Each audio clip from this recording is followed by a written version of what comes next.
नमस्कार दोस्तों, welcome to doctor Puneet Sisodiya YouTube channel. आज की इस वीडियो में हम बात करेंगे फल छेदक और तना छेदक के बारे में। देखिए, इसमें जो होता है एक इंसेक्ट होता है, एक कीड़ा होता है जिसको हम हिंदी में सूंडी बोलते हैं और अंग्रेजी में बोरर बोलते हैं। और कई जगहों पर इसे इल्ली भी कहा जाता है। जब ये सूंडी हमारे पौधे के फल में लगती है तो हम इसको फ्रूट बोरर बोलते हैं, यानी कि फल छेदक कहते हैं।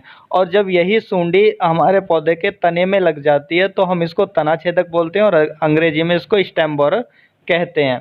तो इसकी वजह से हमारी जो फसल में बहुत ज़्यादा नुकसान होता है। तो जब ये हमारी फसल में आ जाती है तो हमारे किसान भाई इसका स्प्रे करते हैं इस पे की रोकथाम के लिए, लेकिन वो इसको पूरी तरह से इसकी रोकथाम नहीं कर पाते हैं। स्प्रे करने के बाद ये कुछ समय के लिए इस रुकती है और उसके बाद फिर उसी गति से हमारी फसल को नुकसान पहुंचाने लगता है ये कीट।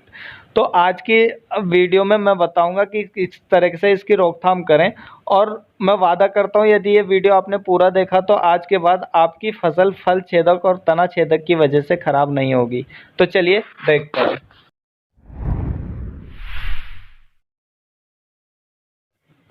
सबसे पहले मैं बात करता हूँ कि इसकी पहचान कैसे करें यदि आपकी फसल में आ जाए। तो देखिए, जब ये फ्रूट बोरर यदि फल छेदक के रूप में आता है तो फल में लगता है तो फल में छेद होने हो जाता है और फल सड़ने लगता है, फल बेकार होने लगते हैं। तो उससे हम पहचान सकते हैं, जैसे हम आप फल को काट के देखेंगे तो उसमें ये इंसेक्ट सूंडी आपको अंदर दिखाई देगी।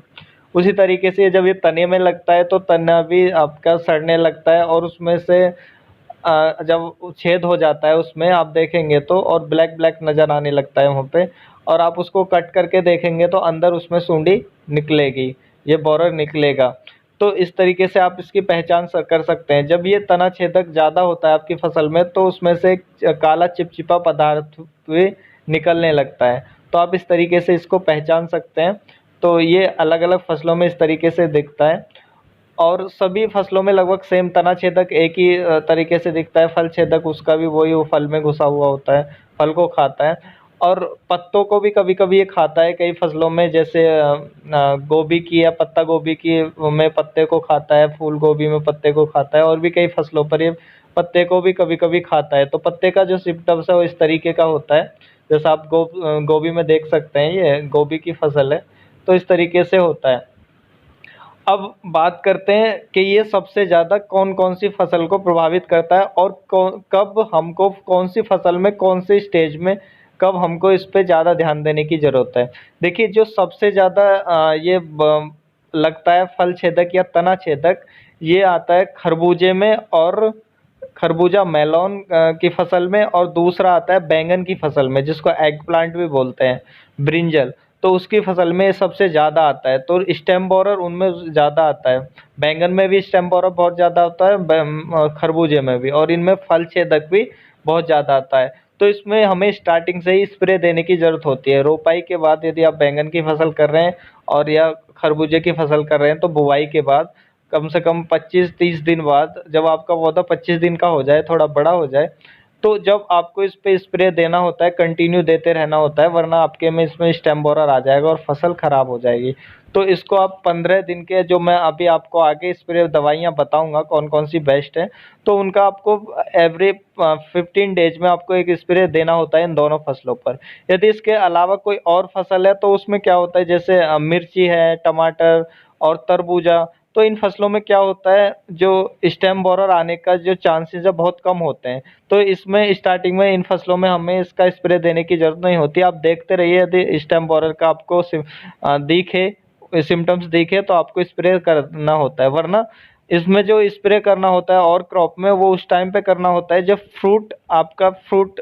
फ्रूटिंग स्टार्ट हो जाती है, यानी कि फ्रूट बनना स्टार्ट हो जाता है, तब आपको स्प्रे देना बहुत ज़रूरी होता है। क्योंकि टमाटर में और तरबूज में और खीरे में, इनमें क्या होता है, फ्रूट में बहुत जल्दी से लगता है ये। तो इसलिए मिर्ची में भी फ्रूट में लगता है। तो जब भी फ्रूट आपका बनना स्टार्ट हो जाए तब इसका स्प्रे दें। और कम से कम 2 स्प्रे आप इसके लगातार दें, 2 या 3 स्प्रे। और हर स्प्रे के बाद आपको 7 से 10 दिन का गैप रखना है। यदि ये प्रॉब्लम आ गई तो 7 दिन का, 7 डेज का गैप रखना है। और प्रॉब्लम नहीं है तो आप 10 डेज के गैप से आपको स्प्रे देना है। अब बात करते हैं कौन-कौन सी दवाइयाँ का हम स्प्रे कर सकते हैं। तो इसके लिए देखिए, सबसे पहले मैं आपको बता दूँ, इंटरपीड आती है जिसका ट्रेडिशनल नेम है, यानी कि जो कंपनी अपने नाम से बेचती है इंटरपीड। इसमें जो साल्ट होता है वो होता है क्लोरफेम्पियर। तो इसका हमें स्प्रे करना होता है 2 ml पर लीटर के हिसाब से। तो आप जो केमिकल साल्ट है इसका ध्यान रखें। यदि आपको वो कंपनी की ब्रांड की दवा नहीं मिलती है, इंटरपीड के नाम से नहीं मिलती है, तो आप क्लोफेम्पियर नाम से, इस साल्ट के नाम से कोई और भी दवा आप परचेज कर सकते हैं। तो इसी तरीके से एक और आती है इसके बाद कोराजन दूसरी। तो कोराजन आती है, इसमें जो साल्ट होता है केमिकल होता है वो होता है राइनेक्सोपियर। तो राइनेक्सोपायर इसमें जो साल्ट होता है वो होता है कोराजन में, और इसका जो स्प्रे देना है हमको 0.5 ml पर लीटर के अकॉर्डिंग स्प्रे देना होता है। तीसरी जो दवा आती है उसको बताऊं मैं, फेम। तो मैं आपको ये अच्छी दवा बता रहा हूँ जिनका जो रिजल्ट है एकदम बेस्ट है। तो तीसरी आती है फेम, और इसमें जो साल्ट होता है केमिकल होता है वो होता है फ्लूबेंडियामाइड होता है। तो इसका भी हमको जो स्प्रे करना होता है 0.5 ml पर लीटर के अकॉर्डिंग करना होता है, यानी कि 0.5 ml पर लीटर, यानी कि एक टंकी में यदि आपके पास 15 लीटर की टंकी है तो उसमें आपको डालना होता है 8 ml, यानी कि 7.5 ml डाल सकते हैं और 8 ml तक आप डाल सकते हैं। उसके बाद आपको मैं बता दूं कि जो मैं केमिकल बता रहा हूँ इनमें से कम 2 केमिकल परचेज करें।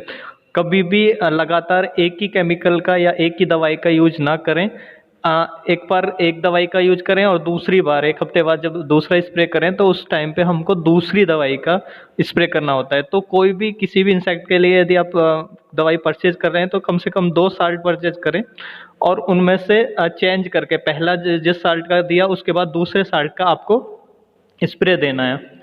और बाद में जो आपका जो फ्रूट है, जो आपके खराब फ्रूट हैं फसल में, उनको आप तोड़कर निकाल लें, इकट्ठा कर लें और उनको गड्ढा खोद के दबा दें, उनको फील्ड में ना रहने दें। तो इस तरीके से मेरे किसान भाई आप फल छेदक और तना छेदक को कंट्रोल कर पाएंगे और उसकी पूरी तरह से रोकथाम कर पाएंगे। तो आपको कैसा लगा वीडियो? यदि अच्छा लगा तो लाइक कीजिए, कमेंट कीजिए और ज़्यादा से ज़्यादा शेयर कीजिए। और इसी तरह की और वीडियोज़ की लेटेस्ट नोटिफिकेशन पाने के लिए बेल आइकन को दबाइए और चैनल को सब्सक्राइब कीजिए। तो मेरे किसान भाइयों बहुत बहुत धन्यवाद।